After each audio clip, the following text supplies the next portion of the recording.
John Salavantis joining us on the program, and Coach is now directing the program. He's a producer here on Marsh and Melo. He wanted us to ask off the top one big question that we have up there for you on Twitter today. At their best, who plays the highest quality football in the Canadian Football League? Hamilton, Calgary, or Edmonton are the teams that we put on the poll. First of all, Coach, good morning. What do you have to say about this one? Well, good morning, Marsh. Here's what I've got to say. Every Labor Day, the intensity ratchets up. There's no question about that. So let's look at the stats of the quarterbacks on Labor Day. We'll start with Edmonton. Mike Riley, 250 yards, 1 TD, 1 intercept. Calgary, Bo Levi Mitchell, 255 yards, 1 TD. Saskatchewan, Collaros, 250 yards, 1-1. Winnipeg, Nichols, 166, 1 TD, 2 intercepts. Hamilton, Masoli, 385 yards, 3 TDs, 1 intercept. Who do you think is the best of the group? Yeah, it's totally fair. And again, the reason that I paint the question this way, Coach, as you know, is that there's been so much volatility with the Ticats where at their best, man, are they ever good. At their worst, they can really be slow and just try to grind out games. But again, at their very best, you do believe genuinely that not just in this weekend, but in the big picture of the CFL season, that the Ticats at their best have the best offense in the league? I do right now, and I think a lot of it has to do with, as you talked to Mike Filer about the rushing game. Going into the Toronto game on Labor Day, everybody was worried about James Wilder's ability to rush the ball for Toronto. He was 11 of 47 in that game, where Alex Green for Hamilton was 1,655 yards. So when you look at it in that respect, they balanced up their offense. They've done a great job of throwing the football. Yes, you're going to live with Masoli throwing the intercept every so often, but that doesn't bother me as much as, when he does get out of that pocket, he makes some great throws, and we saw that to Banks in that particular game. And, Coach, you were sitting beside me in the press box last night, and you talk about that touchdown to Tasker, and you see the blocking downfield. How much does that amp up a team and pump them up?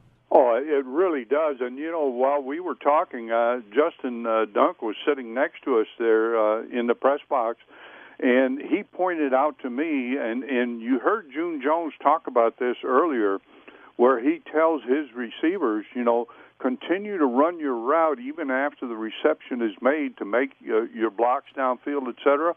Well, Dunk pointed out to me that Saunders continued his route, and it was man coverage, and Matt Gabriel didn't even know the ball was thrown and was continuing to run down the field with Saunders. So Saunders takes him out of the play, and you get a big block from Banks, and then you get a big block from Jones right on the goal line to put Tasker in the end zone.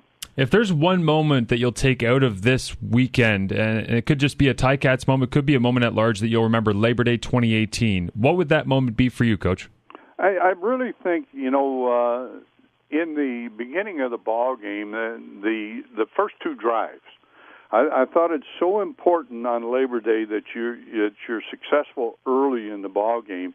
And Masoli goes out there, he puts a 77-yard, 9-play drive together, eats up 4 minutes, 29 seconds, and then comes back on the very second drive with 91 yards and 5 plays, and that was the Tasker 56-yard touchdown. To me, when you start a ball game that way and you get up 14 points right away, no matter what happens throughout the ball game, your confidence level has got to be really high. You just touched on Jeremiah Masoli's passing numbers from yesterday. Is he the best quarterback right now in the East Division? In the East Division, absolutely. There's no question. I mean, Pipkin for Montreal has won a couple of games, but he's a youngster. Harris in Ottawa is up and down like a yo-yo. You can't tell whether or not he's going to have a good ball game.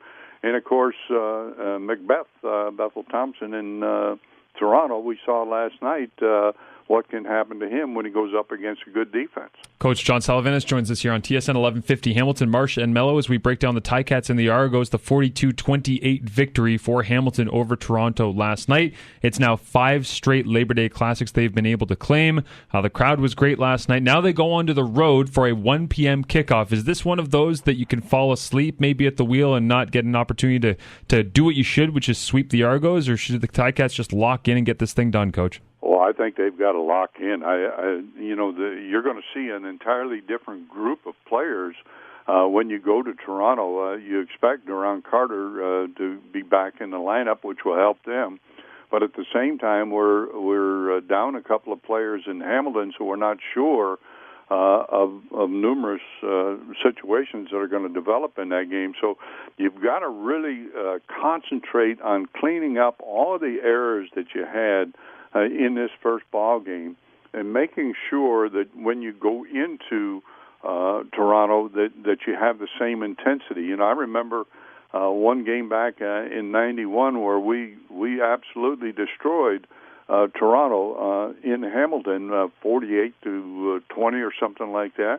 Turned around and went over to Toronto the very next week and got beat 52-20. So. You've got to really keep your intensity up in that second ball game. Coach, Landon Rice returns to the lineup last night, and he didn't play a whole heck of a lot because of what the Ticats were doing offensively. But just your thoughts on what he brings back to the offense. Well, obviously when they want to go to the run game on the tight end formation, Landon Rice brings a lot to the table. And I really was impressed last night with how much Hamilton went to the 5-man protection scheme, 6 when you consider Alex Green in the backfield. But at the same time, we've been running 6 and 7-man protections. Now you've got a 5-man protection scheme against a good defensive line, and they did a good job of keeping Masoli on his feet. Now, give Masoli credit. I mean, he was slipping around in that pocket and moving to help his offensive line. But Landon Rice, to me, gives you a lot of confidence that with he and Gerard in the lineup, you've covered all of the basics. You've got Gerard who can play at the center position and guard position. You got Rice who can play at the guard position, the tackle position, the tight end position. To me, you covered yourself very well in the front line. Is there a way to coach out the bad interception from Masoli? Because we've talked about how great they can be when he plays as well as he did yesterday with all those yards. It's just a couple of plays here and there when he starts jitterbugging around where you're like, these are great when they turn out. When they don't, if you just eliminate those, man, you could save yourself some trouble, it seems like, down the road. Well, you could, but at the same time, and I think June Jones understands this is Masoli. This is the way he plays. Yeah. And you've got to live with some of that. Some of the great quarterbacks, and you can appreciate this, Danny Mack was a great quarterback in this league for a number of years. And when you look at Danny Mack's stats and the number of Grey Cups, et cetera, that he was in, he threw 281 interceptions against 259 TDs. So Masoli's one of those kinds of guys that he'll win games for you, but you have to live with the fact that he's going to throw the ball incorrectly at times and cause interceptions.